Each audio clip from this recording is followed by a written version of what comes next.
Good evening बच्चों।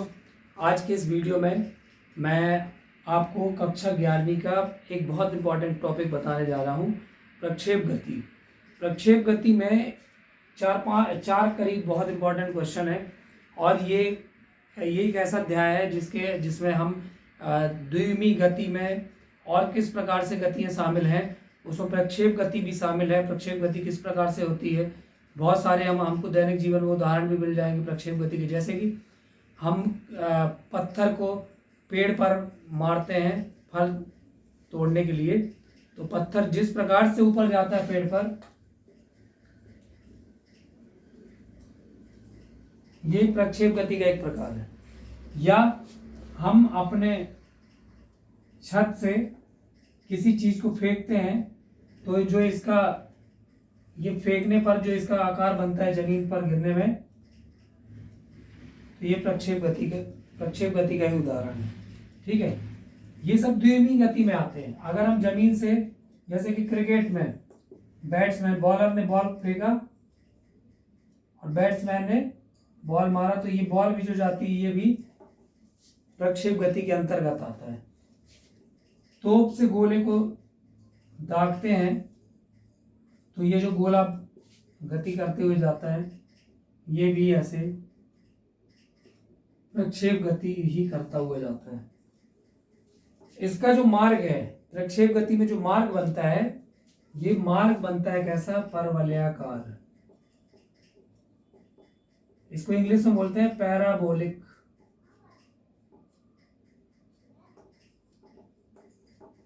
Parabolic path यानी मार्ग, परवलयाकार मार्ग, या बोल सकते हैं वक्र भी बोल सकते हैं उसको, कर्व्ड पाथ या पैराबोलिक पाथ। तो पैराबोला इसलिए बोलते हैं क्योंकि गणित में कुछ विशेष नाम दिए गए हैं, उनके अलग अलग समीकरण भी हैं। जैसे कि परवलय, अति परवलय, दीर्घवृत्त।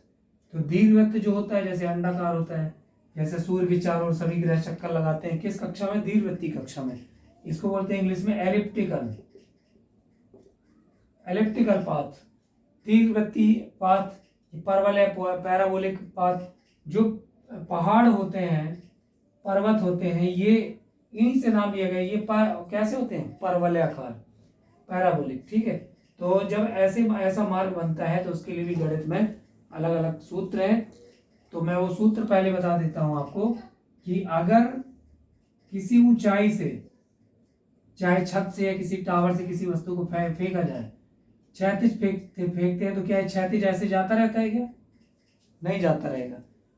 क्यों नहीं जाता रहेगा ऐसे, क्योंकि हमको मालूम है कि ये ऐसा नहीं जाएगा, कारण भले ही मालूम ना हो, लेकिन हम ये जानते हैं कि ऐसे नहीं जा सकता है, क्योंकि पृथ्वी द्वारा हर वस्तु को अपनी ओर खींचने के लिए एक बल लगाया जाता है, उसको बोलते हैं गुरुत्वीय बल। ठीक है, जब भी किसी वस्तु को हम फेंकेंगे ऐसे क्षैतिज, तो बहुत ज्यादा दूर तक ऐसे सीधे नहीं जा सकती है, क्योंकि गुरुत्वीय त्वरण जो है उसको, जैसी कोई वस्तु जाती, गुरुत्वीय त्वरण हर स्थिति में, हर परिस्थिति में, हर वस्तु पर, चाहे कितनी भारी हो चाहे कितनी हल्की हो, वो हर वस्तु को नीचे की ओर खींच के लाती है। आप अपना हाथ ऐसे करें तो हाथ बहुत ज्यादा देर तक ऐसे हाथ नहीं कर सकते, आपका हाथ धीरे धीरे नीचे होगा ही, क्योंकि गुरुत्वीय बल इस पर लग रहा है। बहुत ज्यादा देर तक आप हाथ ऐसे नहीं कर सकते हैं, क्योंकि कोई भी वस्तु सीधे नीचे ही आती है। तो क्यों, क्योंकि पृथ्वी नीचे की ओर खींच रही है।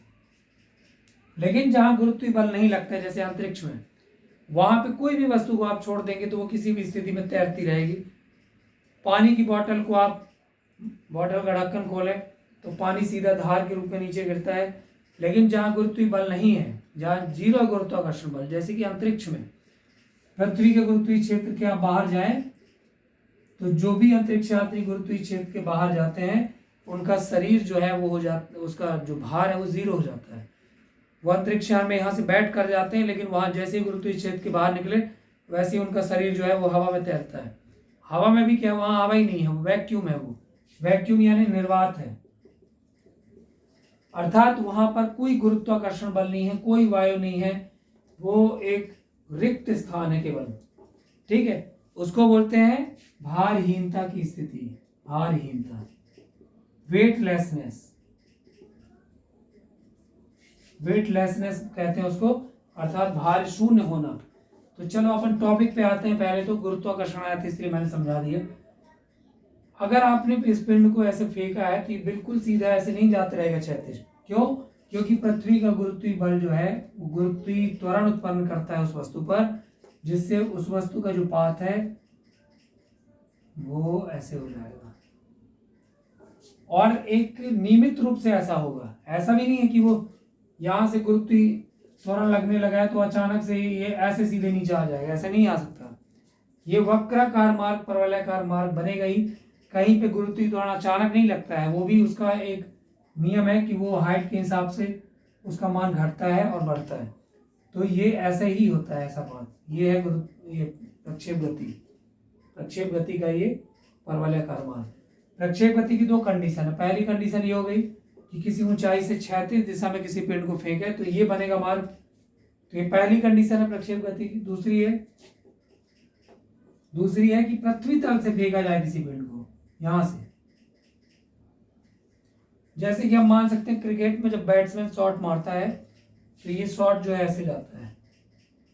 कई बार मैच के दौरान जब उसको कंप्यूटर से डिजिटली उसको देखते हैं कि कितना डिस्टेंस बॉल ने पार किया है, 90 मीटर, 100 मीटर, 200 मीटर, 6 का डिस्टेंस देखते हैं ना, कितने मीटर लंबा 6 मारा है। तो ये ऐसे मापते हैं और यहाँ पे जब इधर गिरेगा तो डिस्टेंस आ जाती है इतना मीटर। तो ये जो मार्ग बन रहा है इंद्रधनुष के आकार का, ये प्रक्षेप गति की दूसरी स्थिति है। और ये परवलयाकार मार्ग ये भी है, ये भी है। परवलय ऐसा भी होता है, ऐसा भी होता है। ठीक है। इसका समीकरण जो बनता है, चलिए ये भी बता देते हैं। गणित में ये प्राप्त किया गया है कि जब ऐसा मार्ग बने तो इसका समीकरण होता है, विस्थापन समीकरण, y = bx²। ये है इसका समीकरण। और अगर ऐसा बनेगा तो समीकरण होगा y = ax - bx²। तो आपको 11वीं में इसको याद रखना पड़ेगा, क्योंकि ये 11वीं में नहीं है, 12वीं में मैथ्स में ये होगा। तो ये वहां से लिया गया है, तो इसीलिए इसको याद रखना होगा कि ये इसमें ये वाला समीकरण लगना है, इसमें ये लगना है। ठीक है। अब अपन आते हैं प्रक्षेप गति का जो पहला डेरिवेशन उसको समझ लेते हैं। प्रक्षेप गति क्या होती है? किसी भी पिंड को ऊर्ध्वाधर दिशा से भिन्न किसी अन्य दिशा में फेंका जाए। देखिए, दो दिशा ऐसी हैं कि जो फिक्स है, जो गुरुत्वीय जिनके कारण मतलब जो पृथ्वी के गुरुत्वीय बल के कारण है वो निश्चित है।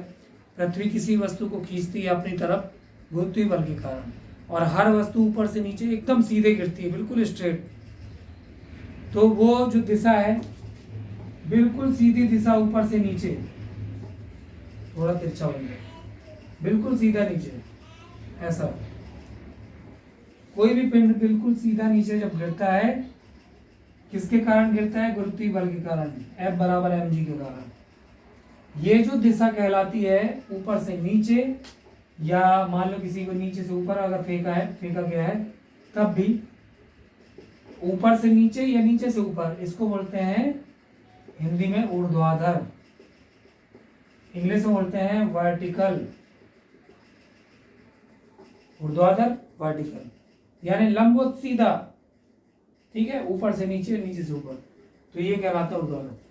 तो जब भी कोई पिंड को इन दोनों ऊर्ध्वाधर दिशा से भिन्न किसी भी अन्य दिशा में फेंका जाए तो प्रक्षेप गति होगी। अगर आपने ऐसा सीधे नहीं छोड़ा तो आप बिल्कुल, अगर थोड़ा सा भी तिरछा आप फेंकेंगे ऐसे, तो ये प्रक्षेप गति बन जाएगी। मान लो आप छत में खड़े हैं और छत से आप ऐसे हाथ करके सीधा हमने इसको छोड़ दिया तो सीधा ऊर्ध्वाधर नीचे आएगा। ये नहीं प्रक्षेप गति, ये ऊर्ध्वाधर दिशा है, ऊपर से नीचे। लेकिन अगर आपने ऐसा फेंक दिया छत से, इसको एक वेग देकर, अभी वेग दिया ही नहीं, अभी हाथ ऐसे बढ़ा करके इसको छोड़ दिया छत से, तो ये कैसी दिशा होगी? ऊर्ध्वाधर। ये प्रक्षेप गति नहीं है, ये एक विमीय गति है। एक विमीय गति, समझ में आया? एक विमीय गति के और कौन कौन से उदाहरण है? कमेंट करके मैसेज करेंगे कि एक विमीय गति के कौन कौन से उदाहरण और हो सकते हैं। ये एक विमीय गति है जब इसको छोड़ दिया हमने सीधा, क्योंकि गुरुत्वीय बल उसको नीचे लेकर आ रहा है, गुरुत्वीय त्वरण। तो आप कमेंट करके बताइएगा कि एक विमीय गति के और कौन से उदाहरण हो सकते हैं। तो देखिए, अगर छत से किसी व्यक्ति ने ऐसे छोड़ा नहीं, बल्कि क्या कर रहा है वो, छोड़ेगा तो एक धीमी गति होगी। ये प्रक्षेप गति नहीं है। इसको कैसा कर रहा है ये, यहां से एक वेलोसिटी दे करके ऐसे फेंकेगा, ऐसा फेंक दिया उसने, वेलोसिटी दे करके, मतलब उसने एक वेग दे दिया, बाकी का काम गुरुत्वाकर्षण कर लेगा, वो पहुंचा देगा जहां पहुंचाना है। यानी कि हमने सीधा नीचे न छोड़कर हमने एक वेग से इसको फेंक दिया, तो हमको मालूम है कि ये सीधा तो जाते नहीं रहेगा, ऐसे नहीं जाएगा, क्योंकि गुरुत्वाकर्षण उसको जाने नहीं देगा, वो नीचे लेके आएगा। तो इसीलिए चूंकि वेग दिया गया है, तो वेग का काम है कि वेग जब तक जीरो नहीं होगा तब तक वो उसको आगे बढ़ाते रहेगा, लेकिन नीचे लाने का काम कौन कर रहा है, गुरुत्वाकर्षण। तो गुरुत्वाकर्षण जैसे ही पत्थर को फेंका ना, गुरुत्वाकर्षण चालू हो जाएगा नीचे लाने के लिए। तो ये ऐसे गिरेगा जमीन में किसी बिंदु पर, क्योंकि गुरुत्वाकर्षण जैसे ही फेंका वैसे गुरुत्वाकर्षण नीचे इसको खींचने लगा। और इसके लगातार लगते रहने से ये जो इसकी दिशा है, वेग की दिशा, वो लगातार बदलती रहेगी। ये देखो वेग की दिशा बदल रही। ये कौन सा है, ये रेखीय वेग की दिशा है, स्पर्श रेखा के अनुदिश। जैसे कि साइकिल के पहिए को जब हम घुमाते हैं, तो साइकिल का पहिया घूमता है, तो इसमें कीचड़ ईचड़ जो लगा रहता है, देखो इस दिशा में जाता है, ऐसे कीचड़ जाते है, ऐसे जाता है, ऐसे जाता है, ऐसे जाता है, ऐसे जाता है। ये जो है स्पर्श रेखा की दिशा, स्पर्श रेखा यानी इस वृत्त की परिधि को, यानी टायर को स्पर्श करते हुए जो निकलता है, ये होता है रेखीय वेग। याद रखेंगे, रेखीय वेग वृत्तीय गति में कैसा होता है, परिवर्ती। परिवर्ती यानी हर क्षण बदलता रहता है, और परिवर्ती होता है इसीलिए क्या आ जाता है, त्वरण आ जाता है। जहां वेग परिवर्ती होगा, बदलेगा, वहां क्या होगा, त्वरण। ठीक है, तो वो तो बात की बात है। यहाँ पे देखें कि ये क्या हो जाएगा, प्रक्षेप गति हो गई। तो अब मैं आपको कुछ उदाहरण बता देता हूँ प्रक्षेप गति के। जैसे मैंने बताया, तोप का गोला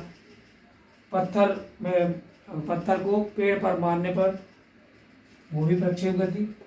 पृथ्वी तल से किसी पत्थर को फेंकने पर, ये भी प्रक्षेप गति।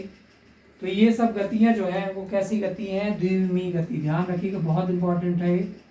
प्रक्षेप गति किस प्रकार की गति है, द्विविमीय गति। ये ऑब्जेक्टिव टाइप क्वेश्चन में ही पूछा जाता है।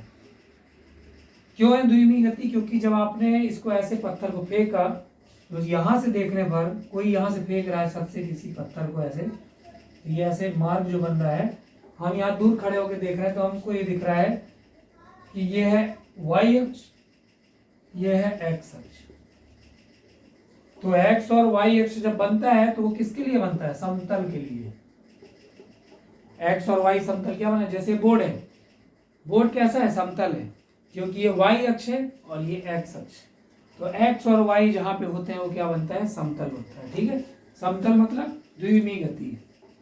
चलिए, प्रक्षेप गति का मैं इतना सारा मैंने समझा दिया।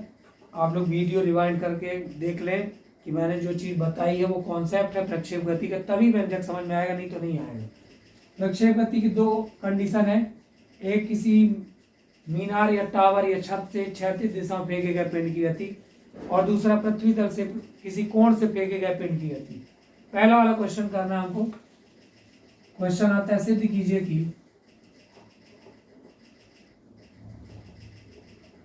कि किसी मीनार या टावर या छत के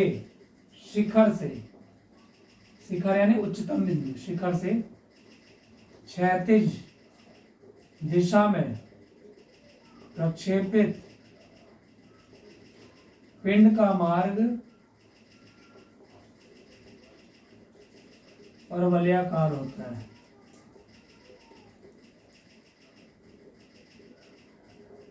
ठीक है, ये प्रूव करते हैं। चित्र बनाते हैं पहले जल्दी से।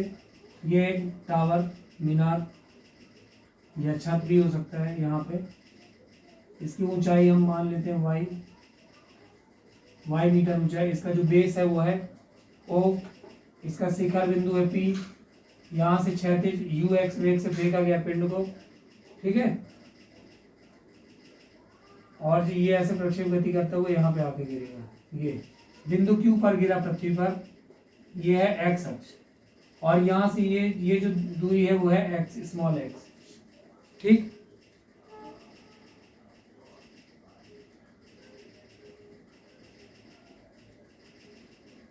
चलो ये लिख लेते हैं, प्रक्षेप गति किसी पिंड को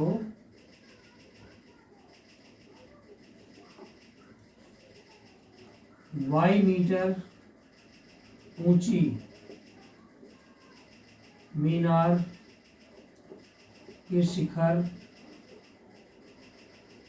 P से क्षैतिज वेग ux से फेंका जाता है तो वह प्रक्षेप गति करता हुआ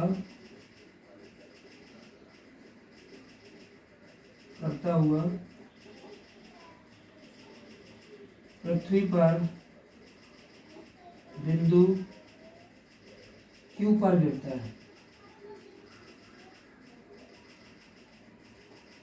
ठीक है, अब देखिए दो प्रकार की गतियां हो रही हैं एक साथ। एक तो ये क्षैतिज दूरी तय कर रहा है, x दूरी क्षैतिज दिशा यानी x दिशा में। दूसरा ऊंचाई से नीचे आ रहा है कि y दूरी भी तय कर रहा है। तो क्षैतिज दूरी और क्षैतिज गति ऊर्ध्वाधर गति दोनों साथ में होती है। पिंड द्वारा निम्नलिखित दो प्रकार की गतियां एक साथ होती हैं।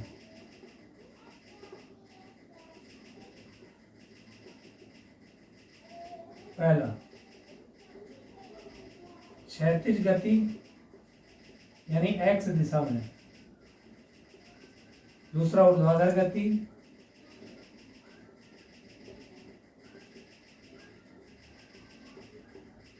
यानी y दिशा में। ठीक है, क्षैतिज गति करते पहले। क्षैतिज गति में पिंड का प्रारंभिक वेग,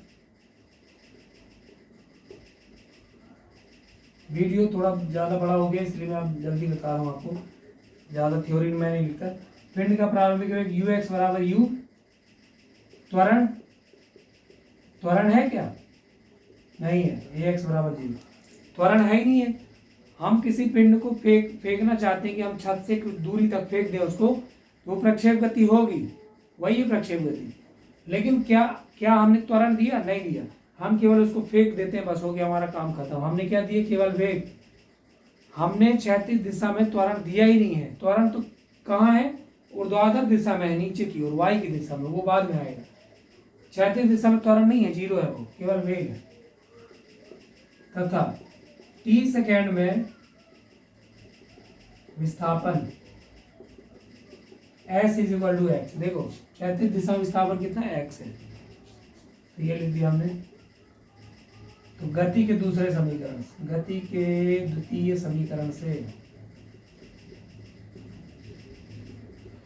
ये हो गया s is equal to uxt plus 1/2 ax t square. s की जगह मान रखो x, ux की जगह u, t प्लस 1/2 ax की जगह 0, तो ये पूरा 0 हो जाएगा। तो क्या बचेगा? x बराबर ut, इसलिए t बराबर x/u हो जाएगा, समीकरण 1। ठीक है ना। गति के दूसरे समीकरण में हमने मान रख दिया u और ax का, तो हमको t का वैल्यू मिल गया। अब ऊर्ध्वाधर गति के लिए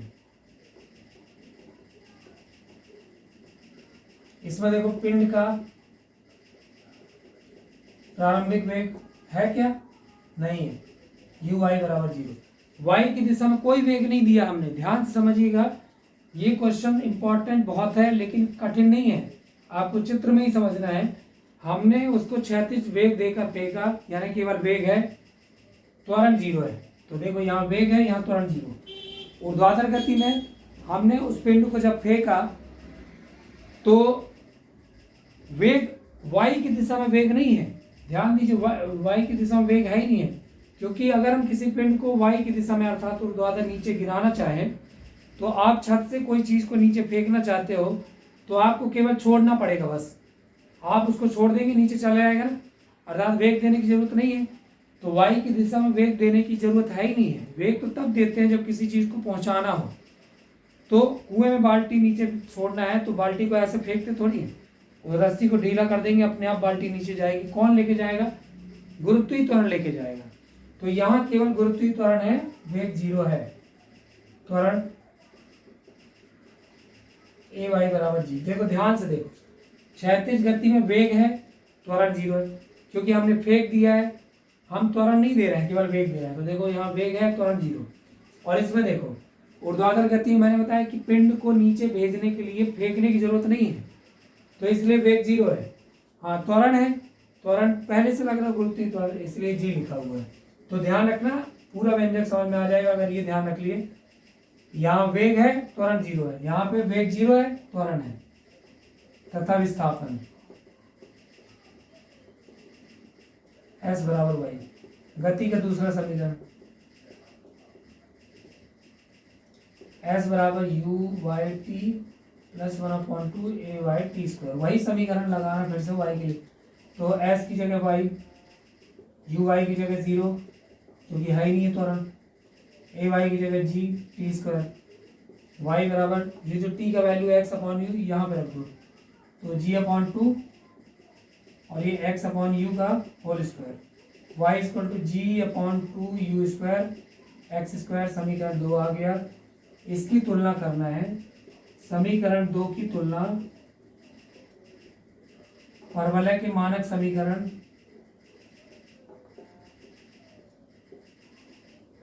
क्या होता है, y बराबर bx स्क्वायर से करने पर। तुलना करने पर हम देखेंगे आप कि तुलना करने में क्या देखते हैं, ध्यान समझिएगा, चर और चिन्ह को देखेंगे। ये जो है मानक समीकरण y = bx स्क्वायर, इसके जैसा चर यहाँ y है तो यहाँ भी y है, यहाँ x स्क्वायर है तो यहाँ भी x स्क्वायर है, ठीक है। और चिन्ह यहाँ पे प्लस है, पॉजिटिव है तो यहाँ भी पॉजिटिव। इसका मतलब ये जो समीकरण दो है, ये बिल्कुल हूबहू मानक समीकरण जैसा है, बिल्कुल मानक समीकरण जैसा है। अतः ये सिद्ध हो गया कि पिंड का मार्ग परवलयाकार है।